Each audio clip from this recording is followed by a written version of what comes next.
Number 16 says point 1 over 8 negative 3 is on the graph of the log function f of x equals log base c of x. So what I've done first is I've written the log function as y equals log base c of x. I've written it into its log form, but I've also written the equivalent expression in its exponent form. So see, we have base c, the log equals exponent y, so I put y in the exponent, and the argument x is going to be the answer to the exponential expression. So what we want to do here is we have an unknown c, so we need to solve for this. And we're going to use the coordinate 1 over 8, negative 3 to be able to solve for that. And we can use the exponent form or the log form to do this. We also need to find something about its inverse. So I've written the inverse expression here.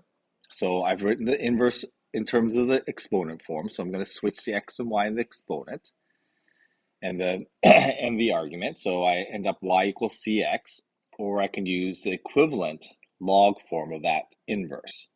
Okay, and I've actually drawn the inverse in the original function on the right here.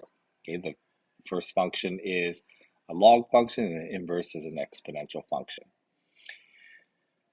So first things first, we need to solve for c. So what I'm going to do to solve for c is I want to substitute x and y into my expression. So I'm going to do this in my log expression. So I'm going to end up with 3 equals, and this is going to be log base c, and x is 1 over 8. Now, in this form, I can't really solve for c, so that's a bit of a problem. So I'm going to try it in its exponential form. So I've got c, my exponent y is going to be negative 3, and that's going to be equal to x, which is 1 over 8. Okay, so this I can solve for.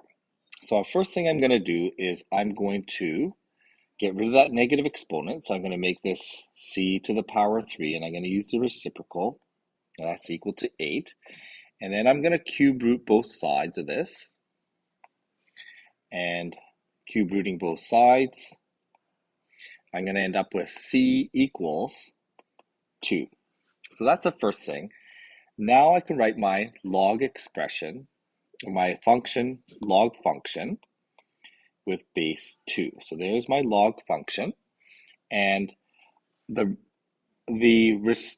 inverse of that is going to be then when I switch the x and y. So what I'm going to do is I'm just going to write it in its exponential form. So y equals base c is 2, or the exponential or the log form.